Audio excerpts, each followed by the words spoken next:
List में मैंने भेजा था एनीमा पॉट और जेल नीति पॉट। बहुत से जन पूछ रहे भाई जेल नीति पॉट क्या है, कैसा है। जल नीति पॉट के बारे में भी बहुत से जनों ने पूछा है। तो इसे कहते हैं जल नीति पात्र या पॉट कहते हैं। इसमें पानी डाला जाता है। पानी डालने के बाद इसमें गुनगुना पानी डालते हैं, आँखों के आंसू जितने ये होते हैं क्या गरम, उतना गरम पानी डालते हैं। और आंसू के आंसू जितने खारे होते हैं उतना क्षार नमक उसमें डालते हैं। जितने नमकीन आंखों के आंसू होते हैं उतना इसमें नमक डालते हैं। और इसमें ये पानी डालकर ऐसी पोजीशन लेकर ये नाक से डालते हैं, ये नाक से बाहर निकलते हैं। मैं वीडियो भेजूंगा आपको। दूसरी बार क्या करते हैं, फिर ये नाक से डालते हैं, दूसरी नाक से बाहर निकलते हैं। वो कैसा करना है उसका वीडियो मैं आपको भेजूंगा। ये होगा एनीमा, ये जल नीति पॉट। आज सुबह मैंने किया है, इसलिए मैं आप सबके सामने आज कम से कम बात कर रहा हूँ। कल आपने देखा, परसों के दिन तो क्लास हमारी छोड़ना पड़ी, बराबर है कि नहीं, बात नहीं कर पा रहा था। ये जल नीति से मैं कम से कम आज ठीक हूँ। सर्दी में आपके जो साइनस में आपके जो नाक की जो हड्डी बढ़ी हुई होती है उसमें काफ़ी वो कारगर होता है। सर्दी के दिनों में 8 दिन कंपलसरी करना चाहिए। अगर सर्दी आपको नहीं है, 8 दिन में कम से कम 1-2 बार तो भी आपने ठंडी के दिनों में करना चाहिए। धूप के दिनों में भी करना चाहिए, क्योंकि हमारा जो चेम्बर होता है, ये नाक के पीछे जो चेम्बर होता है वो बिल्कुल क्लीन होता है। अभी एनीमा पॉट के बारे में हम जानेंगे। एनीमा पॉट क्या होता है, एनीमा क्या होता है, या फिर एनीमा पॉट कैसा होता है। ये देखिए, ये मैंने अभी ये बक्से से निकाला हूँ, ये बक्से से मैंने निकाला हूँ। ये पॉट है, इसको कहते हैं एनीमा पॉट। इसमें क्या आता है तो इसमें मैं बताता हूँ। एक एनीमा पॉट होता है सलाइन के डिब्बे जैसा, इसमें गर्म पानी हम भरते हैं। इसमें एक ट्यूब आती है, एक ट्यूब आती है। ये ट्यूब यहाँ लगाना पड़ती है। यहाँ लगाने के बाद इसमें पानी भरना पड़ता है।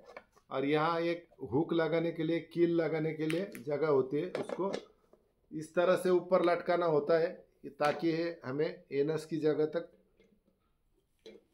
सफिशेंट पूरे। तो इसको एक नीचे ऐसा टैब होता है, और इसके साथ अभी पहले एक कैथेटर देते थे हम, अभी 2 कैथेटर देते हैं। घर में अगर कोई 2 लोग हैं तो इस्तेमाल कर सके, इसलिए 2 कैथेटर इसके साथ आती है। तो ये कैथेटर जो है वो आपको बताएंगे इसको कैसा करना है।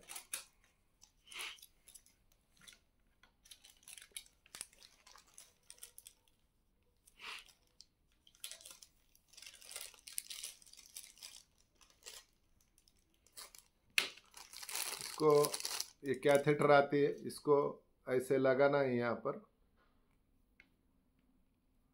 पानी भर लेना है। पानी कितना गर्म, जितने हमारे आंखों के आंसू गर्म होते हैं उतना गर्म। उसमें एक नींबू निचोड़ना है, उसमें एक नींबू निचोड़ना है। ये पानी की एयर निकाल लेना है। इसमें से पानी बाहर आने के बाद इसे टैप को बंद कर देना है। अभी ये है, काफ़ी लंबी ट्यूब होती है, तो इतने हमें इस्तेमाल में लेना है। 4 इंच, एक जो उंगली होती है उससे थोड़ा ज़्यादा हमें यूज़ में लेना है। इसको तेल लगाना है, कोकोनट ऑयल लगा सकते हैं, कैस्टर ऑयल यानी कि एरेंड का तेल भी लगा सकते हैं। लगाकर यहाँ तक इसको एनस में डालना है, यहाँ तक एनस में डालना है। एनस में डालने के बाद ये कॉक को चालू कर देना है। जैसा हम टॉयलेट सीट पे बैठते हैं ना, टॉयलेट सीट के ऊपर बैठकर ही करना है। इसको ऊपर लटका देना है, इसको पानी भरकर ऊपर लटका देना है, और ये पानी पूरा अंदर जाने देना है। ये पानी जब पूरा अंदर चला जाता है, पानी पूरा जब अंदर चला जाता है तो हमारे ये जो होते हैं ये रुक जाता है अंदर जाने के बाद। फिर ये कॉक को बंद कर देना है। 5 से 7 मिनट तक रुकना है। 5-7 मिनट बाद मोशंस आती है। 5-7 मिनट बाद मोशन आती है। मोशन आने के बाद रिलीज कर देना है। जैसा टॉयलेट का फ्लैश ऑन करने के बाद पूरी गंदगी टॉयलेट के अंदर से बाहर निकल जाती है, उसी तरह से हमारे जो अंदर की जो गंदगी है वो गंदगी पूरी तरह से बाहर निकल जाती है। तो इसका बहुत अच्छा बेनिफिट है। क्या क्या बेनिफिट इसके है, फिर उसको क्या करना है, दोबारा इसको क्या करना है, दूसरी बार पानी भरना है, सादा पानी भरना है। पहले हमने क्या किया था, नींबू का पानी लिया था और गुनगुना पानी लिया था, फिर सादा ठंडा पानी भरना है इसमें, टॉयलेट में का ठंडा पानी भरना है, फिर से उसे ऊपर लटकाना है। जितना टॉयलेट के अंदर संडास की जगह से उसे अंदर छोड़ना है, जितना जाएगा उतना जाने देना है। रुकने के बाद 5 से 7 मिनट रुकना है, 10 मिनट तक रुकना है, फिर से अपने एनस को रिलीज कर देना है। रिलीज करने के बाद बची हुई पूरी गंदगी बाहर निकल जाती। इस तरह से एनिमा 2 बार करना है, सुबह प्राणायाम की कक्षा होने के बाद और शाम को बाहर से जब हम घर आते हैं, बाहर से जब हम घर में आते हैं, आने के बाद पहले एनिमा लेना है, फिर दूसरे काम में हमें लगना है। पहले क्या करना है, एनिमा लेना है। इस तरह से 2 टाइम एनिमा लेना है। फायदा क्या होगा, 3 महीने में बगैर दवा गोली का आपका कैंसर खत्म हो जाएगा। आप बोलेंगे सर एनिमा लेने से कैंसर कैसे क्या खत्म हो जाएगा। देखिए, आपके बॉडी के अंदर जितनी भी बीमारियां होती है, जितनी भी बीमारियां होती है वो हमारे बड़े आंत से ही शरीर के अंदर गंदगी फैलने से होती है। बड़ी आंत मतलब डस्टबिन होता है। हमारा जो कोलन नाम का जो रेक्टम जो होता है, वो क्या होता है कि एक डस्टबिन होता है शरीर का, और वो साफ अगर रहे तो बॉडी के अंदर कोई भी गंदगी, क्या क्या फायदा होगा, आपकी पुरानी बद्धकोष्ठता शरीर से बाहर निकल जाएंगी। दूसरी बात, सर्दी, आपको बार बार सर्दी हो रही है तो आप एनिमा करिए, रेगुलर 8 दिन एनिमा करिए, बगैर दवा गोली की आपकी सर्दी ठीक हो जाएगी। पीरियड्स के प्रॉब्लम है, पीरियड्स के प्रॉब्लम खत्म हो जाएगी। कैंसर है, कैंसर खत्म हो जाएगा। आपको एसिडिटी है, एसिडिटी खत्म हो जाएगी। माइग्रेन है, माइग्रेन खत्म हो जाएगा। और वेट कितना कम होगा, बगैर कुछ किए आपका कम से कम 3 किलो वेट 1 महीने में कम हो जाएगा। कुछ भी किया नहीं आपने तो भी, और कुछ करते हैं तो फिर 3 किलो इनिमा से कम होगा, 4 से 5 किलो डाइट से कम होगा, ऐसे 7 से 8 किलो वेट आपका 1 महीने में कम हो जाएगा।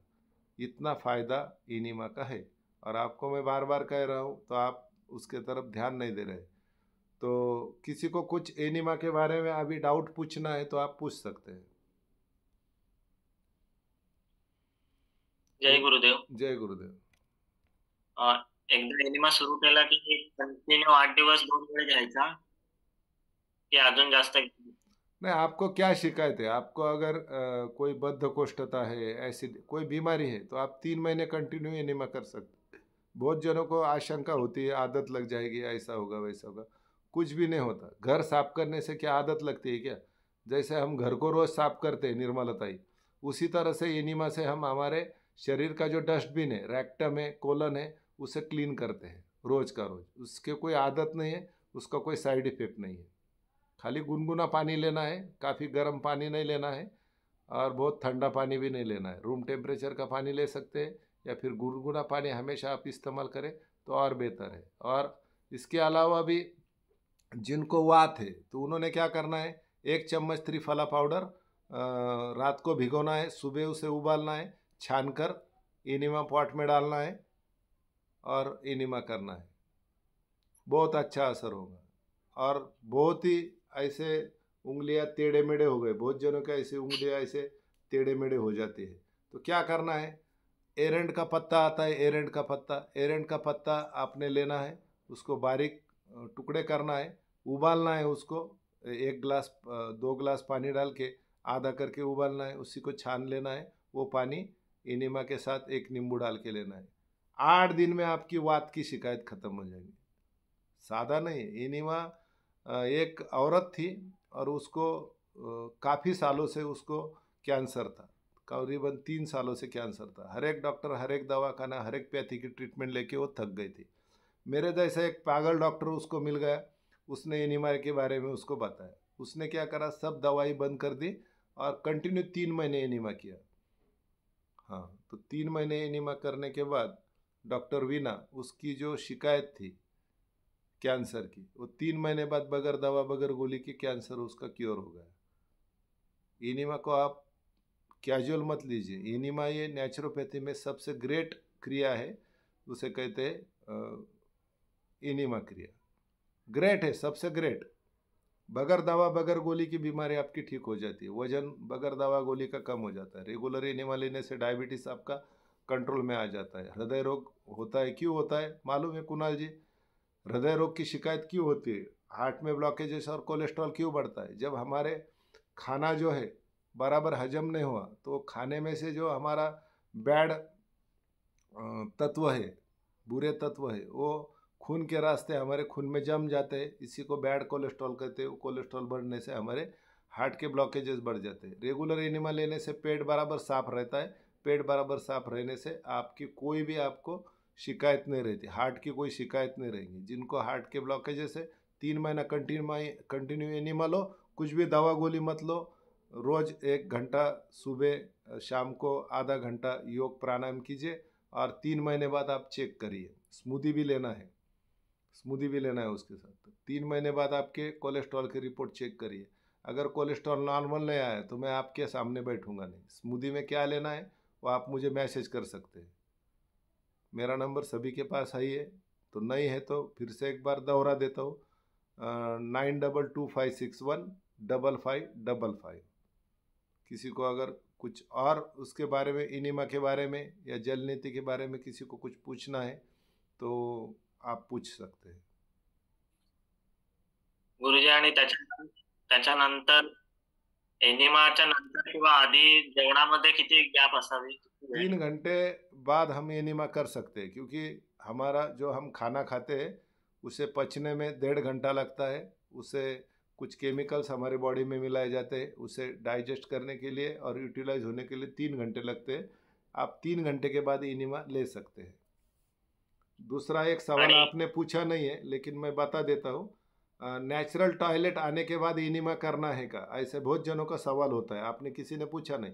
तो नेचुरल टॉयलेट आपको होती है तो आप जाकर आइए, उसके बाद भी इनिमा लिया आपने तो भी उसका बेनिफिट ही होगा। क्योंकि इनिमा ये जो है वो हमारी बड़ी आंत को क्लीन रखता है, जो डस्टबिन है हमारा शरीर का उसे क्लीन रखता है। चलो, और आप कुछ पूछ रहे थे मेरे ख्याल से।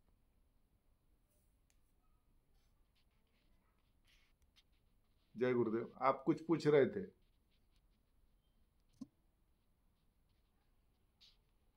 आणि एनिमा समजा संध्याकाळी घेतले आहे, त्यानंतर किती वेळाने जेवण घ्यायचं? नहीं, एनिमा लेने के बाद आप तुरंत आधा घंटा बाद या फिर 1 घंटा बाद खाना ले सकते हैं। एनिमा लेने के बाद कोई दिक्कत नहीं आपको। एनिमा लेने के बाद आधा घंटा से 1 घंटा बाद खाना ले सकते हैं, लेकिन खाना खाने के 3.5 से 3 घंटे बाद ही एनिमा लेना है। क्योंकि खाना खाते तो ऊपर से प्रेशर बनता है कि नहीं, और नीचे से भी प्रेशर देंगे तो हमारे पेट में जो है तो थोड़ा उसको स्टेबल होने को टाइम लगता है ना। इमीडिएट ऊपर से भी प्रेशर देंगे, नीचे से भी प्रेशर देंगे तो कुछ ना कुछ गलत, हमारे हार्ट के ऊपर का प्रेशर बढ़ जाएगा, हमारे ब्रेन के ऊपर का बढ़ेगा, किडनी के ऊपर का बढ़ेगा, लीवर के ऊपर का बढ़ेगा, कुछ ना कुछ तो अनकंफर्टेबल आपको लगेगा ना। इसीलिए कोई भी चीज़ करने से पहले हमारी बॉडी स्टेबल होना जरूरी है। सबसे अच्छा टाइम कौन सा है एनिमा का?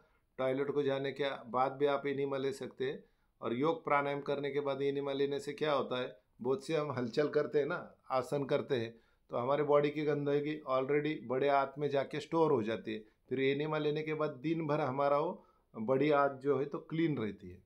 जब हमारे बड़ी आंत से ये गंदगी बाहर निकल जाती है, ऊपर की छोटी आंत में की गंदगी ज़्यादा जल्द नीचे आने में मदद होती है। इसीलिए एनिमा 2 टाइम 3 महीने लेना चाहिए जिनको कुछ बीमारी है। और जिनको कुछ बीमारी नहीं, उन्होंने क्या करना है, 21 दिन एनिमा लेना है। तो फिर 21 दिनों के बाद 8 दिन में एक बार, आपको कुछ बीमारी है या नहीं, 8 दिन में 1 से 2 बार एनिमा आपने लेना ही लेना है। ये सबसे ज़रूरी बात है। 1 से 2 बार एनिमा हफ्ते में आपने लेना ही लेना है, आपको कोई बीमारी है नहीं तो। इससे क्या होता है, इम्यूनिटी बढ़ जाती है, रोग प्रतिकारक क्षमता जिसे कहते हैं, हमारी इम्यूनिटी पावर बढ़ जाती है एनिमा लेने से।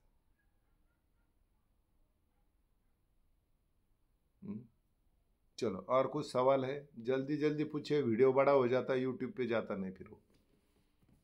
जय गुरुदेव सर. जय गुरुदेव. सर मला म्हटलं होते 2-3 दिवस.